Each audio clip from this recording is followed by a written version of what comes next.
Welcome to SVG-TV News for Tuesday, June 14th, 2016. I am Jennifer Richardson with the details. Luke Wilson of the St. Mary's Roman Catholic Primary School took the top spot in the 2016 Caribbean Primary Exit Assessment, the CPA examination. Wilson was the most outstanding student with an average of 96.2%, with Matthew Washington of Windsor Primary School taking second place with 96%. And in third position was Elzico DeBeek of Canaan Government School with 95.2%. 1,786 students wrote the CPEA examination this year, with 1,498 or 83.87% students meeting the prescribed standards.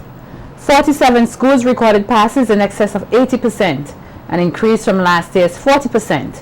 The first 10 places were taken by the following schools: Cane End Government 1, Georgetown Government 1, Kingston Preparatory 1, Lodge Village Government 1, St. Mary's Roman Catholic 3, Sugar Mill Academy 2, Windsor Primary 3.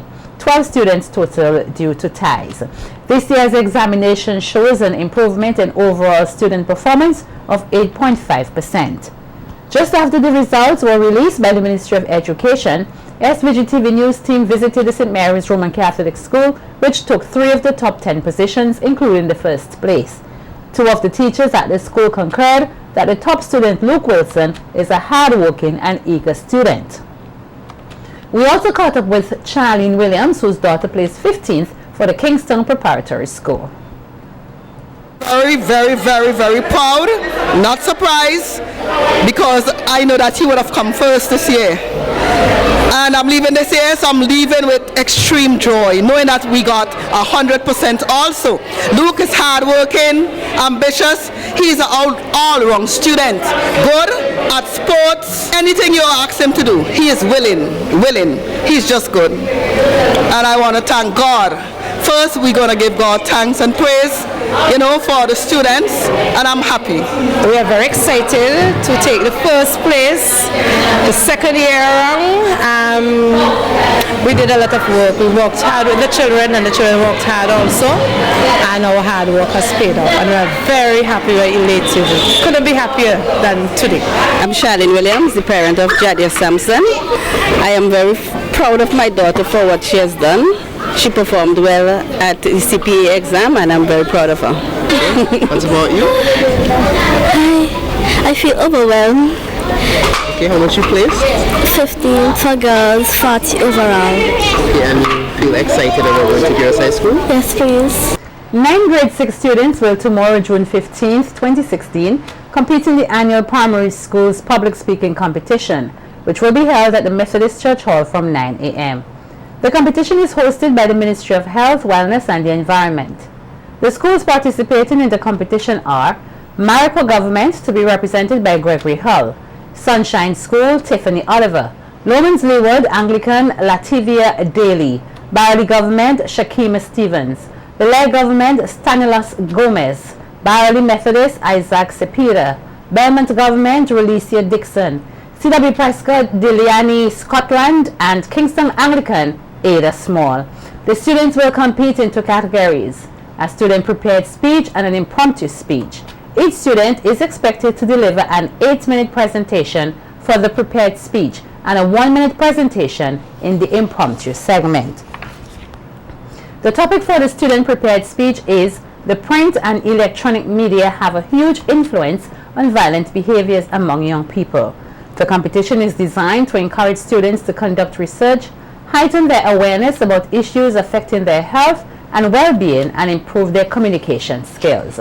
Students placing first, second, and third will be awarded a desktop computer, a laptop computer, and a tablet, respectively, and the schools which they represent will each receive a trophy. This year's competition is being coordinated by the Health Promotion Unit and is once again sponsored by Digicel. With 1 pregnant woman among the 28 total persons with the mosquito-borne Zika virus here, the health concerns have increased for expectant and those who are thinking about becoming pregnant at this time. In an interview with SVGTV News, health psychologist at the Milton Cater Memorial Hospital, Dr. Joseph Miller, says that it is important that persons do not become paranoid. Dr. Miller says, though there are strong concerns over babies potentially being born with microcephaly or being underdeveloped, there is no need for being hysteria. She says that if everyone plays a more proactive role to combat the virus as well as visiting the doctor, it could help quell some of these fears. Because being pregnant and having to find out that you have Zika, a lot of your concerns is now directed towards your child. Is my child going to be healthy? What is going to be the implications for my baby?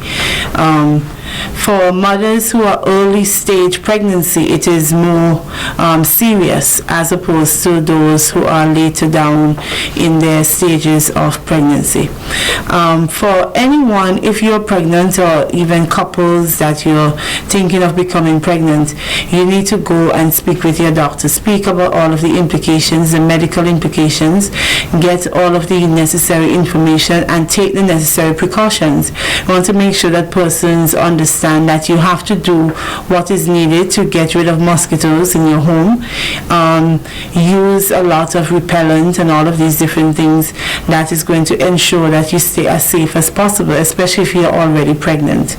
The health psychologist says that feeding into the anxiety of the complications derived from the Zika virus could be burdensome and encourage persons to continue to share their concerns with others. Stress makes everything much worse, and it is going to be difficult to tell any mother, any pregnant woman not to worry. But it's very important that you remain as calm as possible, as best as you can. Try to get the necessary information and to see how you can basically make sense of it and apply it to your life. If it is that you are now in your 30-something weeks of pregnancy, it is different for if you're just finding out in your 8 weeks or 10 weeks. Okay, try to find support from your doctor, from your family. Let persons in, whatever feelings you're having in terms of, the uncertainty of your pregnancy and all the different things. Speak about it, because things get much more complex and more burdensome when you're carrying it by yourself. Opposition leader Anim Eustace says he is fed up and tired with what he describes as a contemptuous attitude with which the supervisor of elections Sylvia Finley-Scrub is showing towards him and his New Democratic Party, the NDP. On his radio program on Monday, Eustace said that he wrote a letter to the office of the supervisor of elections, which Finley-Scrub heads, requesting a list of persons or voters who have been transferred from November 2015 to April 2016, and he's yet to receive a reply. I sent a letter to the supervisor indicating to her that we need to get the list for November to April of those persons who were transferred, into the various constituencies. Normally we get a list like that. This time when we got all the other lists, we did not get that one. We got a list of all those who have left the constituency, not those who came into the constituency. We have not had the courtesy, after 6 weeks of a reply, we have not had the courtesy of a reply, no acknowledgement, and I find this unacceptable. The opposition leader said he wrote the supervisor of elections again this week, in which he stated that if no reply is given, his party will take action. I wrote her again, asking for the same information. That is the last time I'll be asking. The party will take other action if she does not respond. We'll take other action if she does not respond. I find it contemptuous of her that over a period of 6 weeks, neither her or any of the persons working in office were in a position to respond to a request for information which normally would come from that office. Some people get upset when they say, well, we don't want to go into elections with that supervisor in any coming election. People get upset when you say that, When you look at this kind of behavior here, it is totally unacceptable. Tree Olympics SVG, the local arm of the worldwide tree planting competition, has won the Austria-based Energy Globe National Award 2016 for St. Vincent and the Grenadines. The project, implemented by Richmond Vale Academy, resulted in 1,500 trees being planted in SVG since 2014. Trilympics SVG was among 1,700 submissions from countries across the world. The Energy Globe Award was founded in 1999 by the Austrian energy pioneer Wolfgang Neumann and is one of today's most prestigious environmental awards. The award aims to present successful sustainable projects to a broad audience, projects that conserve and protect natural resources or that employ renewable energy can participate. National Energy Globe Awards distinguish the best project submission from a country. National winners receive an Energy Globe certificate, which is presented by a partner organization if available in the respective countries. SVG Trilympic formed part of the broader Environment Online (ENO) pledge at the Rio Plus 20 Summit to plant 100 million trees by 2017.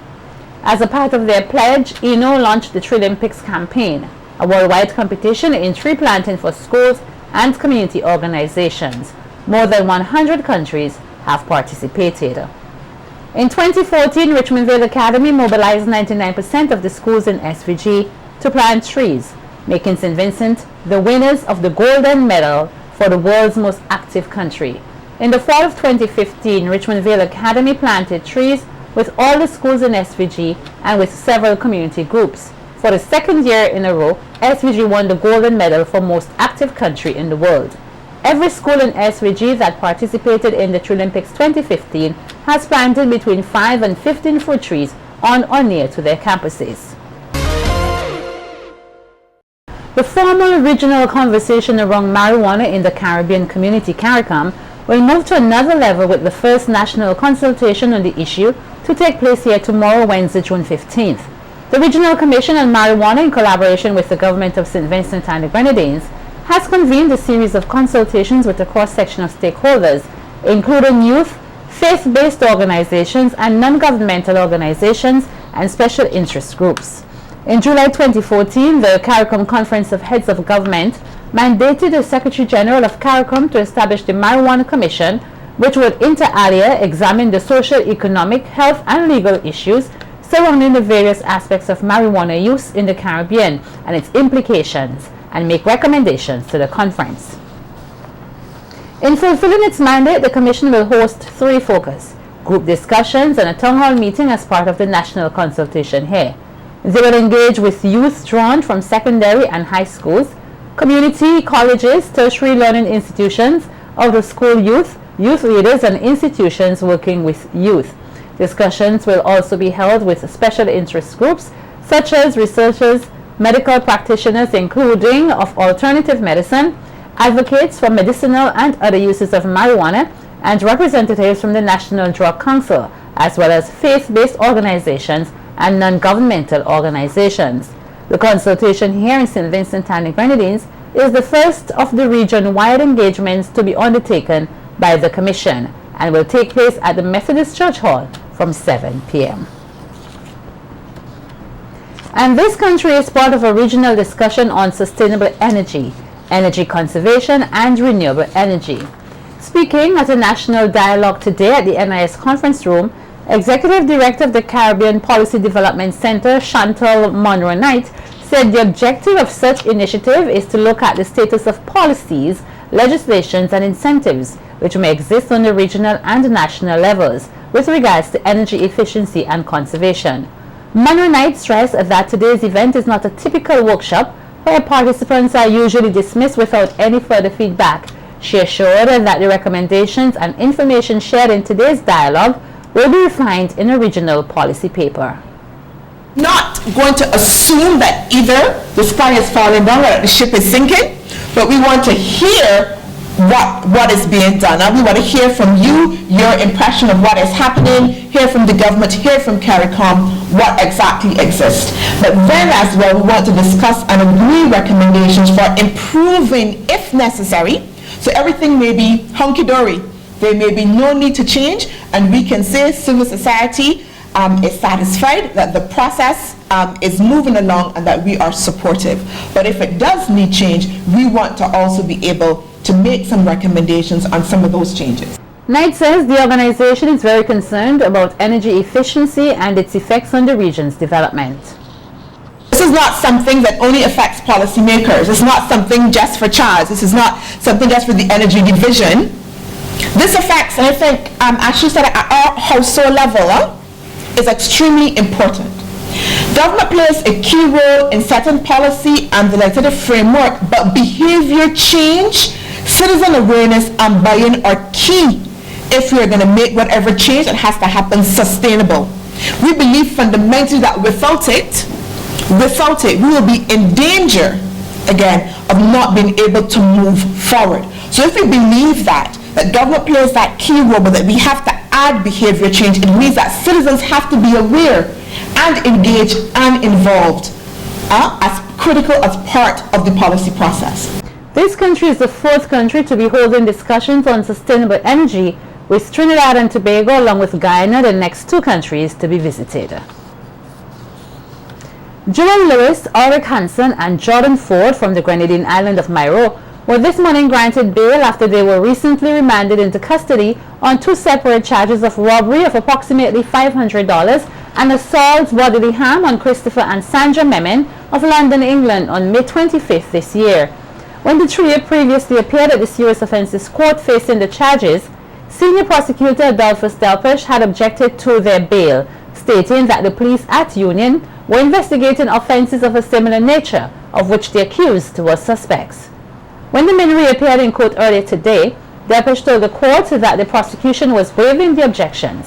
As a result, the trio was granted bail in the sum of $20,000 each with one surety, to surrender all travel documents to the court, to be on a curfew at their respective homes between 8 p.m. and 6 a.m. daily, and they are also to report to the respective police station twice weekly on Mondays and Thursdays between 6 a.m. and 6 p.m. and not to leave the state without the express permission of the court.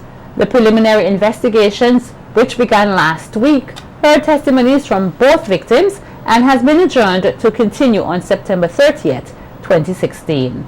The English couple was assaulted and deprived of their money while they were anchored on a yacht at the Tobago Keys on the date in question. And Kelroy Patterson, Marcus Patterson and Keswick Gurley, all of Lower Kittels, have been arrested and jointly charged for theft. The men are accused of depriving the St. Vincent Brewery of a quantity of heroin products valued at approximately $14,000 on June 6, 2016. The three men were on bail on Monday the 13th, escorted before Senior Magistrate Bertie Pompey at the Kingston Magistrate Court and pleaded not guilty to the charges.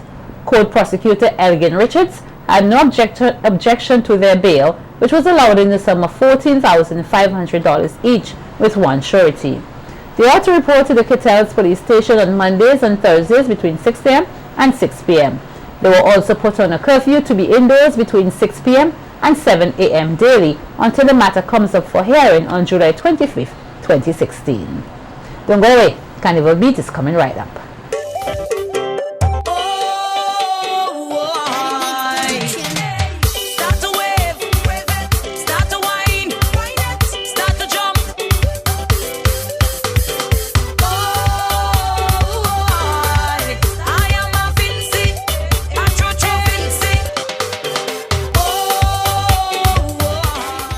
Carnival activities in North Leeward ended on a high note on the weekend with a massive street jump up.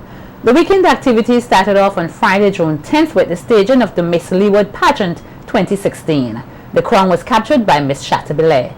Nolisha Miller has more on the North Leeward Carnival activities in this report. If you're ready for Juve jump up, if you're ready for Juve jump up, Miss Leeward 2016. Miss Chatterbillet. Welcome. What? It was nothing short of spectacular at the Pettibodale Hard Court on Friday, June 10th, as 6 starry-eyed young ladies vie for the title of Miss Leeward 2016. Exuding poise and elegance, the anxious crowd witnessed the contestants as they graced the stage in their evening gowns. But it was Renella Lampkin, Miss Chateaubelair, who impressed the judges the most to capture the crown. I grew up in a large and closely knitted family, and this has played the most important part in my decision-making of becoming a family lawyer.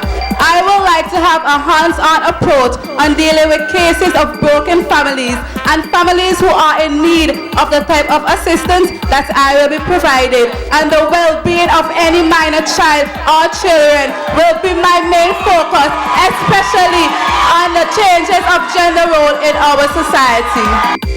Second runner-up went to Miss Fitzhugh's Nikisha James, who was also awarded Miss Photogenic.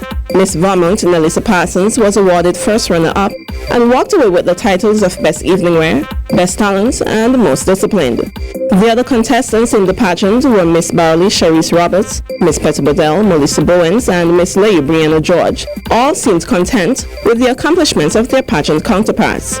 And who could blame them with the much-anticipated Jubilee, which was moments away.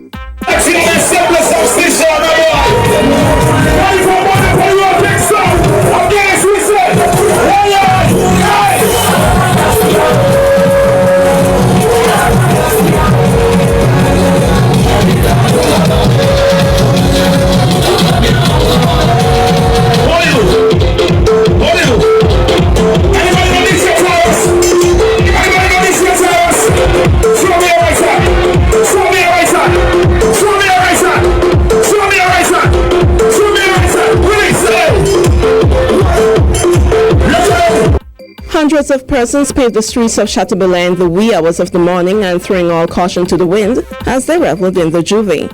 The North Leeward Carnival culminated with the street jump-up on Saturday evening. Melisha Miller, Carnival Beats. Extremely talented, one way to describe Travis Wizkid Lynch, Greenville resident who continues to make a name for himself in the local entertainment industry. In an interview with SVG-TV News, Lynch, who is best known for his 2014 hit Fetologist, which landed him at second place in the National Raga Soca Monarch competition, and being named the 2014 Breakout Artist, noted that persons can expect great things from him this year as he continues to strive for greatness. I came on stream from 2008 actually. I started with a song called Crazy in 2008.